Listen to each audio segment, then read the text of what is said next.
What happens when you remove everything? No light, no sound, no sensation of touch, and no gravity. What remains of your mind when the world completely vanishes? This is the basis of the creepypasta known as Gateway of the Mind, a supposed military or university experiment conducted in 1983. The goal was to achieve total sensory deprivation to see if the human mind could unlock hidden potential when freed from input.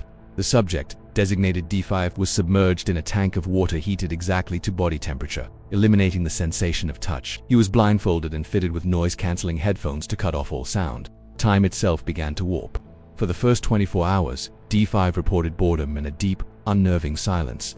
But after the second day, the mind, desperate for input, began to create its own reality. Hallucinations began. 505 reported seeing geometric patterns, hearing strange echoes, and experiencing flashbacks of distant, forgotten memories. But then, the hallucinations turned sinister. 505's reports became erratic.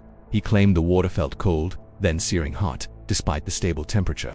He began to hear voices that were not auditory hallucinations, but were voices speaking inside his skull, screaming at him in languages he didn't know. His psychological state rapidly dissolved into pure terror. He thrashed and screamed, attempting to rip off the headphones and the blindfold, convinced that if he didn't escape, the voices would tear his sanity apart.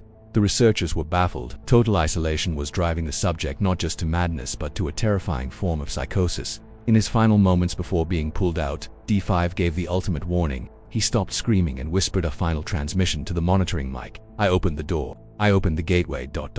and I saw them. They're waiting for us right behind the silence." The true horror of the gateway of the mind is the realization that the mind, when stripped bare, is not a blank slate, ready to be unlocked, but a fragile barrier. And that perhaps, the noise and chaos of the world are simply a vital defense mechanism, keeping something much older and much worse on the other side of the silence.